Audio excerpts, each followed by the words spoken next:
Rebondissement sur l'affaire de l'arrestation de la comédienne camerounaise Nikez Ngono.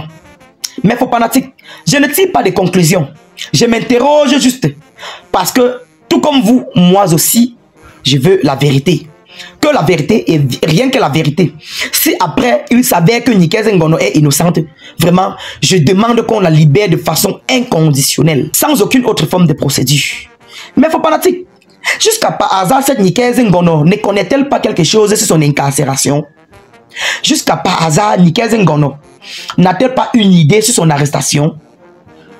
Sinon, comment comprendre que ça fait déjà 8 mois d'incarcération? Cette fille n'a pas demandé à ses collaborateurs ou bien à ses collaboratrices de partager les informations selon lesquelles elle serait incarcérée à la prison de New Bell à Douala de façon injuste. Nous pouvons comprendre que le premier mois, elle avait espoir qu'on la libère, puisque dans certains audios, elle dit qu'elle avait des preuves, qu'elle ne connaît rien sur cette histoire. Ok. En admettant qu'elle a cru que le premier mois, on devait la libérer. Le deuxième mois également, on devait la libérer parce qu'elle avait toujours espoir. Le troisième mois, elle avait toujours espoir, les gars. Vous ne comprenez pas qu'il y a un problème dans ça? C'est-à-dire, du premier au 8e mois, tu as toujours espoir. Tu ne dis rien à personne. Jusqu'à ce que Aïcha Kamoas vienne framponner ça sur les réseaux sociaux. Si c'était pas Aïcha Kamoas, on ne devait jamais être au courant qu'elle a été arrêtée. Si c'était de façon arbitraire, pourquoi n'a-t-elle pas demandé à ses collaborateurs de publier ça sur les réseaux sociaux en vue d'informer la communauté internationale et même nationale, sans oublier ses followers, qu'elle a été incarcérée de manière injuste? En tout cas, je ne tire pas de conclusion. Je m'interroge, puisqu'on veut la vérité, que la vérité et rien que la vérité. Maintenant, en ce qui concerne la fausse magistrate, selon certaines informations sur les réseaux sociaux et selon Nikez Ngono elle-même dans des audios, elle dit qu'elle avait entretenu plusieurs relations. Elle a entretenu des relations très sincères avec cette fausse magistrate. Au point où cette magistrate la soutenait financièrement. Cette fausse magistrate la commissionnait même. Il fut un moment quand son téléphone était tombé, cette magistrate a commissionné cette Nikez Ngono à aller prendre l'argent quelque part dans la ville de Douala en vue de dépanner son téléphone, chose qu'elle avait bien faite. C'est-à-dire, si ce n'est pas que les longs yeux et le gros cœur, tu entretiens des relations sur les réseaux sociaux avec quelqu'un que tu n'as jamais rencontré, au point de prendre son argent, au point qu'elle t'envoie chaque jour, mais tu n'as jamais mis l'œil, ni un appel vidéo, les gars. Quelque chose ne va pas, quelque chose cloche. Je ne tire pas de conclusion, je m'interroge. En tout cas, les gars, je vous laisse écouter la créatrice de contenu, Béatrice Doudou, la créatrice de contenu la plus intelligente, la plus belle, la plus séduisante. En tout cas, dans cette vidéo, Béatrice Doudou supplie pour qu'on relâche Nikez Ngono. Les gars, je vous reviens dans une autre vidéo. Cependant, likez cette vidéo. Likez cette vidéo pour la propulser. Abonnez-vous à la page pour ne rien manquer sur mes prochaines publications. Parce que je dois m'investir à ce sujet. Je dois faire les investigations profondes. Je dois fouiller en profondeur pour comprendre vraiment ce qui ne va pas sur cette affaire de Nikez Ngono. Vous me connaissez? On m'appelle le sniper des réseaux sociaux. J'atterris sur tous les sujets qui viennent nous retrouver sur les réseaux sociaux. Je donne mon point de vue, je sensibilise à la limite, quitte à ce que ça vous plaise ou ça vous déplaise. En tout cas, les gars, je ne veux pas confisquer la parole. Écoutons Béatrice Doudou dans ses supplications. Affaire Nikez Ngono, incarcérée depuis 8 mois déjà. Je viens plaider. Je demande pardon, Soussou. Libérez cet enfant. Avant quoi que ce soit, libérez d'abord cette petite avec. Big up les gars, les temps si alors c'est les nerfs. Et pas le bébé nerf, il dit que les gros nerfs. Oui, les maths d'abord, tu ignores quoi. Tu connais le code. Parlez d'abord avec mon code promo Doudou 237 sur OneXBet et gagnez 200% de bonus pour votre première mise. Bien, local Nikez Ngono. C'est hier que j'ai entendu parler, j'ai écouté son audio. Donc je voyais un peu, on parlait d'elle, je voyais des photos. Effectivement, je vois souvent ses vidéos. Et c'est hier que j'écoute son audio quand elle explique un peu la situation. Et bien évidemment, il y a des zones d'ombre. Mais de prime abord, c'est une petite, c'est une jeune qui forcément a commis des erreurs dans la naïveté. J'ai cru comprendre qu'il y a un monsieur Téné qui détient, qui est parti, qui est l'auteur de la plainte, ou alors qui a contribué à cette plainte qui est déposée contre cette jeune petite. Elle a plaidé depuis, elle est incarcérée depuis 8 mois, papa. Soussou, papa, pardon, retire d'abord ta plainte. C'est-à-dire que même si elle devait d'abord retenir des leçons, elle a déjà retenu 8 mois, type. 8 mois, papa. Mais même si, par naïveté, erreur ou quoi que ce soit, Soussou, retire d'abord un peu ta plainte pour que l'enfant là puisse sortir. Soussou. Bien. Maintenant, déposons d'abord les émotions des côtés. Voilà. Maintenant, rentrons dans la logique des choses. Parce que quand j'ai écouté cet audio, il y a beaucoup de leçons. Oui. Je me suis posé la question de savoir, mais comment depuis 8 mois, quelqu'un qui est sur les réseaux sociaux. Et donc, dans son histoire, il y a des figurants. Elle a cité des grandes figures du showbiz, la comédie.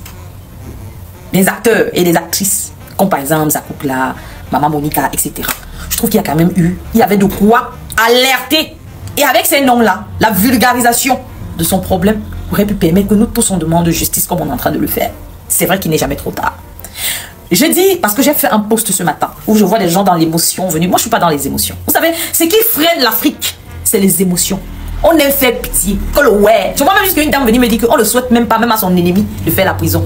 Vous voulez alors punir les bandits comment? Vous voulez alors punir les voleurs comment? Vous voulez alors punir les assassins comment? Vous voulez alors punir les violeurs? Quelle justice donc vous voulez? On ne peut pas parler de justice si les prisons sont alors faites pour les qui? Si on ne peut pas souhaiter même à son ennemi. Ça veut dire qu'on ne peut pas souhaiter même aux bandits d'aller payer pour le truc qu'il a fait. C'est les émotions, moi j'appelle ça. Je mets ça sous le coup de l'émotion. Quand on parle de l'humanité, ça n'a rien à voir avec l'humanité. Parce que depuis on parle, sachez qu'il n'y a rien dans la vie pour rien. Il n'y a rien dans cette vie pour rien.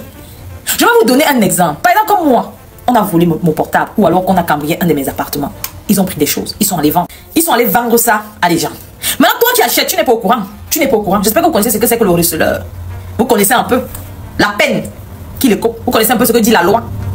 Le receleur. Mais le receleur, parfois il n'est même pas au courant que tu allais voler. C'est vrai dans les barbacs, tu trouves un truc qu'on te vend dans un bon prix. Tu veux payer. Tu poses, tu dis que bon, en business, tu prends. Mais c'est que quand il y a un retour, et si on entend que tu n'étais pas complice, on calme seulement te porte. Est-ce qu'on entend? Parce qu'il faut laisser les émotions de côté, ça peut arriver, on est d'accord. La naïveté et tout ce qui va, on est d'accord. Mais on chante tous les jours sur les réseaux sociaux. Chante tous les jours. Sachez qu'il n'y a rien dans cette vie pour rien.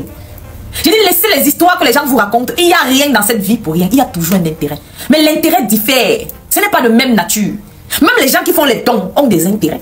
Chez nous, on appelle son nom le sadaka. Le sadaka, c'est quelque chose que tu donnes certes pour aider les gens, mais parce que tu sais que ça te reviendra.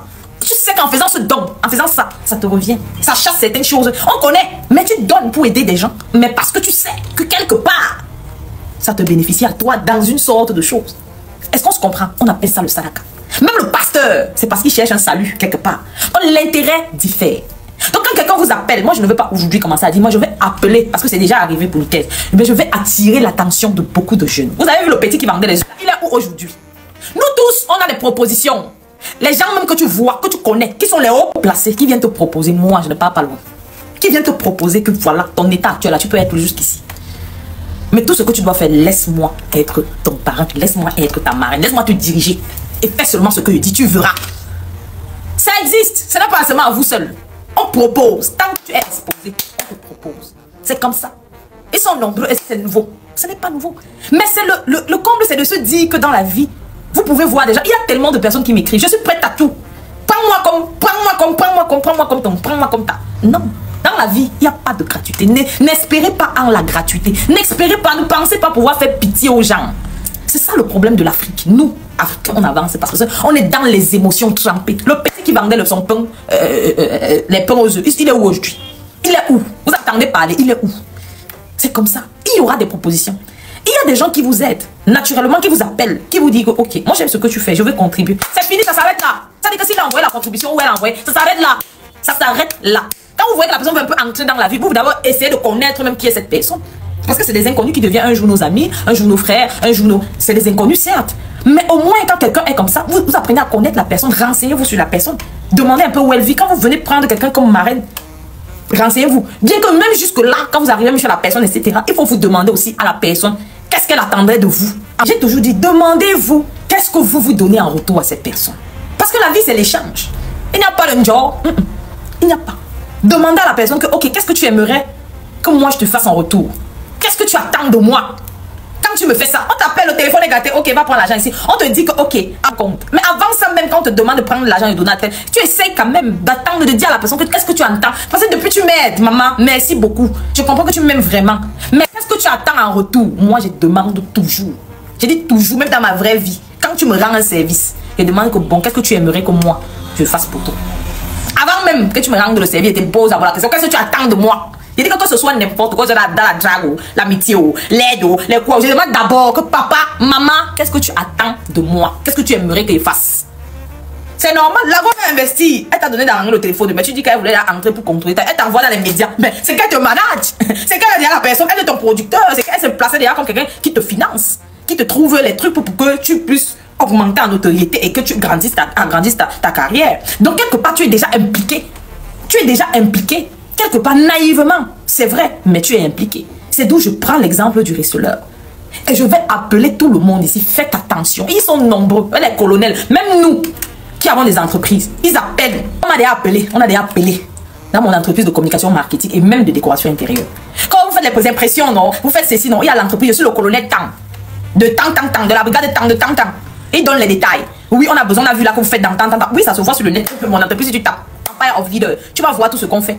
Les impressions, la communication, le marketing, etc. Tu fais. Et maintenant, tu appelles, tu dis qu'il y a un marché ici, là, on a sélectionné votre entreprise pour tant.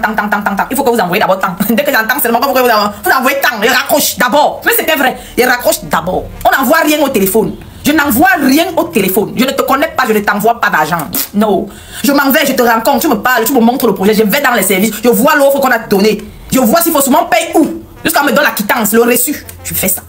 Pareil pour les instituts de beauté. En passant, Beauty by Doudou est ouvert. Nous sommes ouverts de 7h30, de 8h30 à 21h. Beauty by Doudou, c'est la référence. Si vous voulez vous coiffer, faire vos soins ou quoi que ce soit, c'est la référence. Allez-y et vous ne serez pas déçus. Donc, comme je disais, chez Beauty by Doudou, il y a des gens qui m'ont appelé, qui sont dans une ONG, ils veulent prendre des hôtels. Ce qu'on va faire, c'est il a bavardé. Donne-moi d'abord 5 000. Dès qu'il a commencé avec l'argent, il m'a dit que papa, le modèle est lent. Très lent. C'est ça que vous voulez mettre dans votre tête. C'est pareil pour mes meublés. Si vous cherchez un meublé, vous êtes à Yaoundé par exemple, vous cherchez à rester quelque part, nous avons des chambres. Nous avons même carrément tout un duplex, une maison pour faire vos mariages. Nous avons des espaces assez grands pour faire même vos événements, que ce soit l'anniversaire, que ce soit le baptême. Vous voulez même faire un séjour ou alors vous voulez juste venir faire une petite sieste de 5 heures de temps, c'est possible. Nous avons des chambres commençant climatisées avec wifi, clim, forage, groupe électrogène. Et dit que même une petite sieste de 5 heures de temps à 10 000 francs dans un luxe insolent, vous avez vos chambres et vous êtes tranquille. Sécurité H24. Oui, nous sommes situés à Yaoundé. Nous avons nos locaux, nous sommes situés à Yaoundé. Vous avez la possibilité de faire 24 heures chez nous avec petit déjeuner. Je dis que comme à l'hôtel, tu te sens chez toi, mais comme à l'hôtel. Parce que vous avez une équipe qui prend soin de vous. Nous avons nos apparts, ça commence à partir de 15 000, 20 000, 25 000, 30, 35 000, 40 000, 45 000. Et si vous voulez toute une villa ou alors un duplex, vous avez la possibilité de le louer à 150 000 francs. Et vous faites tous vos événements avec un service qui est à votre disposition. C'est la maison d'hôtes L'Oasis de rêve. N'hésitez pas. Bien. Même là-bas, les gens sont venus, ils ont fait. Le fait, c'est partout, papa. Pendant que toi, tu es en train de travailler, eux se sont en train de réfléchir comment faire. Les modèles, chaque jour, les gars développent les systèmes. Il faut juste faire attention. C'est vrai, ça peut arriver à tout le monde, mais il faut juste faire attention. Aujourd'hui, chaque jour, on parle. Il y a beaucoup de jeunes. Ah, je vais créer le contenu. Ah, je vais être influenceuse. Oh, tata, si tu ne me prends pas sur ton aile. Oh, machin, c'est si. Je veux aussi devenir comme toi. Je vais machin. Dans la vraie vie, je travaille, papa. Les réseaux sociaux que je vous voyez là, c'est récemment comment je suis sur les réseaux sociaux. Sinon, les réseaux sociaux, j'ai commencé d'abord par travailler dans la vraie vie. Et c'est pour ça que parfois, je suis même rare sur les réseaux. Ce n'est que cette année que j'ai décidé de m'investir réellement sur les réseaux sociaux. C'est tout. Mais à part ça, que tu dis que quelqu'un va tomber du ciel. Un bon samaritain qui va venir nous poser toujours la question de savoir qu'est-ce que tu attends de moi. Même dans vos relations amoureuses, tu peux bien connaître la personne, etc. On ne dit pas que les inconnus ne peuvent pas être de votre famille. Mais on dit ne traitez rien d'abord au téléphone, c'est le prime abord. Si quelqu'un dit qu'il veut t'envoyer l'argent, accepte, on envoie l'argent, mais ne continue plus. T'as dit que tu as donné, on t'a envoyé l'argent. Ok, papa, tu attends quoi de moi? Ou maman, tu attends quoi de moi? Elle ne te dit pas, tu dis que c'est bon. Tu ne permets même pas qu'elle entre trop. Parce que tu veux qu'elle entre trop dans ta vie. Ou qu'il faut d'abord essayer de connaître aussi c'est qui. Et ça peut arriver à tout le monde. On ne refuse pas. Mais on est là pour prévenir. On est là pour que ça n'arrive plus à d'autres personnes. On vous dit qu'il y a des gens comme ça. Ils sont pleins, ils se font passer pour des hommes en tenue. Ils se font pas plein comme ça. Ils sont dehors. Flop. So, be careful. Be careful. Nous, on est victimes ici fatiguées. Dès qu'on a cambriolé, quelqu'un est venu comme client, cambriolé les choses. On est victimes fatiguées. Les gens s'appellent. On est victimes ici fatiguées. Mais on vit seulement. Sachez que vous vivez dans un monde dangereux. Oh, aujourd'hui, on ne peut plus croire simplement à quelqu'un comme ça. Qui vient comme ça, on ne peut plus croire. Il faut t'excuser. Tu dis, papa, excuse-moi. Maman, excuse-moi. Mais il veut savoir d'abord, quand tu me fais tout ça là, tu attends quoi en retour? Tu te dis rien. Tu dis que non, ce n'est pas normal. Moi, je dit, les gens se fâchent souvent contre moi. Quand ils disent toujours ça, les gens sont énervés. Moi, je n'attends rien. Dis que tu attends, papa. Faut me dire ce que tu attends. Parce que c'est comme ça que vous allez, oh, il n'attend rien. Vous dites que non, il n'attend rien. Ok, comme tu n'attends rien là, il commence à mettre mes bases. C'est-à-dire que tu m'appelles, mais bon, il se débloque. Il casse, il raccroche. Dès que tu veux m'envoyer certains messages, il ne répond pas. Parce que tu n'attends rien. Donc ne te plains pas. C'est comme ça dans la vie. Il faut que tout soit clair. Quand vous voulez fonctionner avec les gens, il faut que tout soit clair. Tu dis que oh, tu veux m'aider, non, d'accord. Tu attends quoi? Il ne te dit qu'il dit rien. Tu dis, ok, comme tu n'attends rien là, d'accord. Demain, il s'essaie de t'attendre. Tu dis que papa, il n'a pas le temps. Et comment tu vas? Je n'ai pas le temps. C'est comme ça. Tu as dit que tu n'attendais rien, tu n'attends rien. Big up.